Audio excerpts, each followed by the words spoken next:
Assalamualaikum warahmatullahi wabarakatuh. Perkenalkan, saya Indra Giasti dengan NIM 421-23042 dari kelas 1B D4 Teknik Listrik.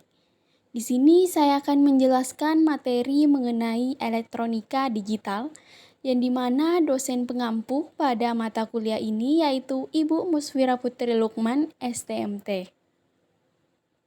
Di sini saya akan membahas 3 poin penting. Yang pertama yaitu penggunaan sistem digital dalam kehidupan sehari-hari. Poin kedua yaitu perbedaan sistem analog dan sistem digital. Dan poin ketiga yaitu rangkaian dalam gerbang OR dan NOT serta gambar sistem kelistrikannya. Poin pertama yaitu penggunaan sistem digital dalam kehidupan sehari-hari. Nah, sebelum saya masuk ke poin pertama, saya akan menjelaskan terlebih dahulu apa sih arti dari sistem digital itu. Nah, sistem digital adalah suatu sistem yang menggunakan teknologi digital dalam pemrosesan informasi. Teknologi digital adalah teknologi yang mengolah informasi menjadi angka-angka biner, yaitu 0 dan 1. Sistem digital memiliki kemampuan untuk memproses, menyimpan, mengirim, dan menerima informasi secara cepat dan efisien. Selanjutnya, kita melangkah ke poin pertama yaitu contoh pengaplikasian sistem digital dan sistem analog dalam kehidupan sehari-hari. Yang pertama, saya akan menjelaskan mengenai pengaplikasian sistem digital dalam kehidupan sehari-hari. Contoh yang pertama, seperti jam digital. Jam digital menggunakan integrated circuit atau IC seperti IC real time clock atau RTC untuk mengatur waktu dengan akurat dan menampilkan angka-angka digital pada layar. Contoh yang kedua yaitu kompor listrik. Kompor listrik digital menggunakan IC pengatur suhu seperti thermocouple atau IC thermistor untuk mengukur suhu, dan IC control untuk mengatur suhu sesuai dengan kebutuhan. Yang ketiga ada penunjuk suhu digital. Penunjuk suhu digital menggunakan sensor suhu seperti IC LM35 atau IC DS18B20 untuk mengukur suhu dan menampilkan angka digital yang merepresentasikan suhu tersebut. Yang keempat yaitu alarm digital. Alarm digital menggunakan IC pengatur waktu dan alarm seperti IC timer atau IC RTC untuk mengatur waktu alarm dan memicu bunyi alarm sesuai dengan pengaturan yang telah ditentukan. Yang kelima yaitu radio digital. Radio digital menggunakan IC pengolahan sinyal digital seperti Digital Signal Processor atau DSP untuk mengubah sinyal radio analog menjadi sinyal digital yang dapat diproses lebih efisien dan menghasilkan kualitas suara yang lebih baik. Selanjutnya kita melangkah ke pengaplikasian sistem analog. Tapi terlebih dahulu saya akan menjelaskan apa sih arti dari sistem analog itu. Nah, sistem analog adalah jenis sistem yang menggunakan sinyal kontinu atau berkelanjutan untuk memproses, mengirim, dan menyimpan data atau informasi. Sinyal analog dapat merepresentasikan data dalam bentuk gelombang yang tidak terputus dan mengalir secara kontinu. Contoh yang pertama dari pengaplikasian sistem analog dalam kehidupan sehari-hari seperti jam analog. Jam analog menggunakan jarum-jarum yang bergerak secara kontinu untuk menunjukkan waktu. Jarum jam dan jarum menit berputar di sekitar angka-angka pada jam untuk menunjukkan waktu dengan cara yang mudah dipahami. Contoh yang kedua yaitu kompor analog.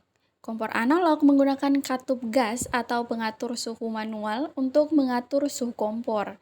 Pengguna bisa mengatur intensitas api dengan memutar katup gas untuk menghasilkan panas sesuai kebutuhan. Yang ketiga yaitu penunjuk suhu analog. Penunjuk suhu analog menggunakan termometer atau termistor yang menunjukkan suhu dengan menggunakan skala linear atau jarum yang bergerak sesuai dengan suhu yang terdeteksi. Yang keempat yaitu alarm analog. Alarm analog menggunakan mekanisme pegas atau jam waker untuk mengatur waktu alarm. Ketika waktu alarm tiba, maka alarm akan berbunyi secara mekanis. Nah, yang terakhir yaitu radio analog. Radio analog menggunakan sinyal radio analog untuk menangkap siaran radio. Pengguna dapat memutar knob untuk mencari frekuensi radio yang diinginkan. Selanjutnya kita melangkah ke poin kedua yaitu perbedaan sistem analog dan digital. Perbedaan pertama yaitu pada analog rentan terhadap noise, sedangkan pada digital tahan terhadap noise. Perbedaan yang kedua yaitu pada analog signal yang diterima diproses dengan diulang dan diamplifikasi. Sedangkan pada digital proses regenerasi dilakukan bagi signal yang diterima. Perbedaan yang ketiga yaitu pada analog mudah terjadi crosstalk, sedangkan pada digital bebas crosstalk. Yang keempat yaitu pada analog memiliki bentuk signal yang kontinu, sedangkan pada digital memiliki bentuk signal diskrit.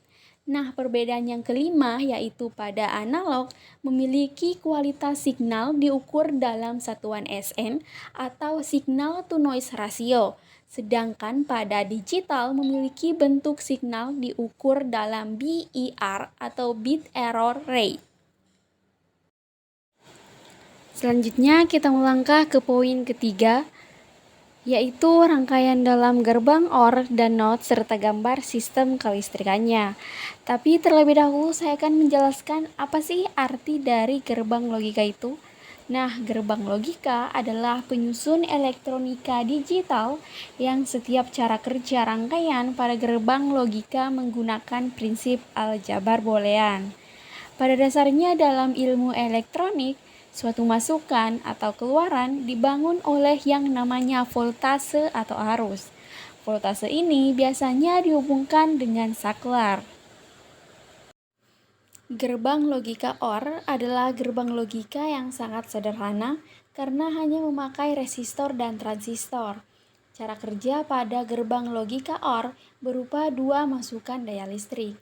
Jika salah satu masukan diaktifkan, maka akan menghasilkan keluaran yang aktif juga. Gerbang logika OR bisa ditemukan pada komponen listrik IC 7432. Yang pertama, saya akan menjelaskan gambar mengenai rangkaian dalam gerbang OR. Yang pertama, jika A bernilai 0 dan B bernilai 0, maka tidak akan ada arus yang mengalir dari kolektor ke emitor, sehingga outputnya akan bernilai 0.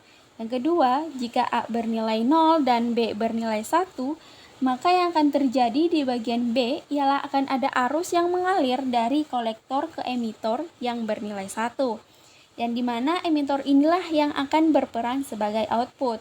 Walaupun di bagian A bernilai 0, output pada rangkaian ini akan tetap bernilai 1, karena di bagian B telah mengalirkan arus ke bagian emitor.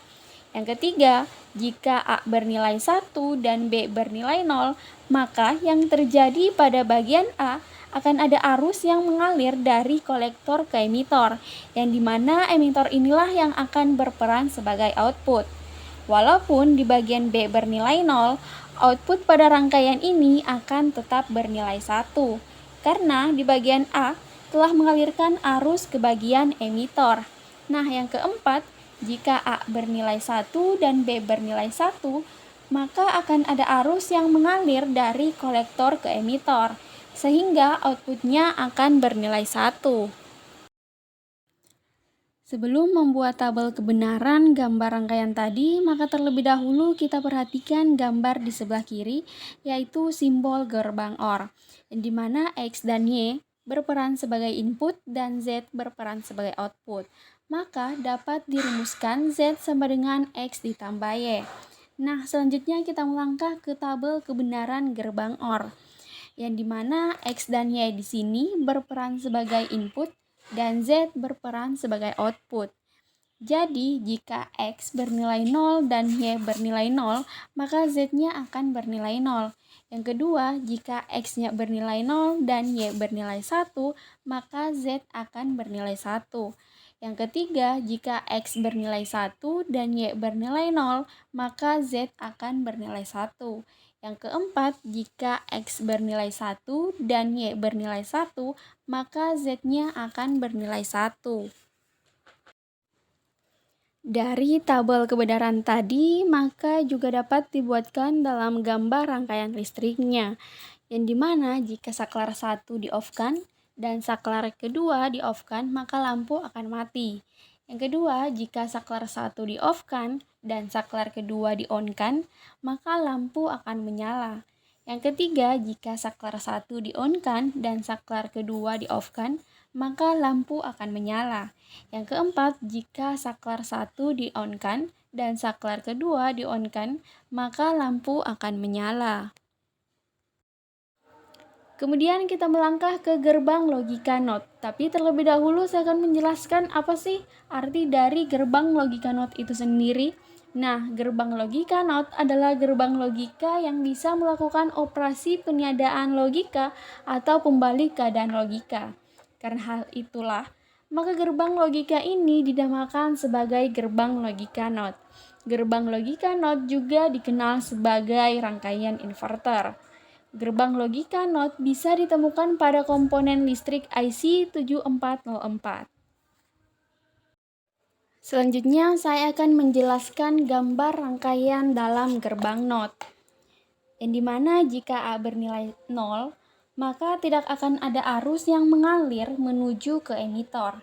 Sehingga dari VCC akan langsung menuju ke QI, sehingga keluarannya akan bernilai 1. Yang kedua, jika A-nya bernilai 1, maka akan ada arus yang mengalir dari VCC ke ground atau dari konektor ke emitor, sehingga tidak ada arus yang mengalir keluar atau outputnya akan bernilai 0. Kemudian kita akan membahas simbol gerbang NOT. X di sini berperan sebagai input dan Z berperan sebagai output. Maka dapat kita rumuskan bahwa Z sama dengan X. Kemudian kita lanjut ke tabel kebenaran gerbang NOT, yang dimana X di sini berperan sebagai input dan Z berperan sebagai output. Jadi jika X-nya bernilai 0, maka Z bernilai 1. Dan jika X bernilai 1, maka Z bernilai 0. Dari tabel kebenaran tadi, maka kita juga dapat membuat dalam gambar rangkaian listriknya, yang dimana jika saklarnya kita off-kan, maka lampu akan menyala, dan jika saklarnya kita on-kan, maka lampu akan mati.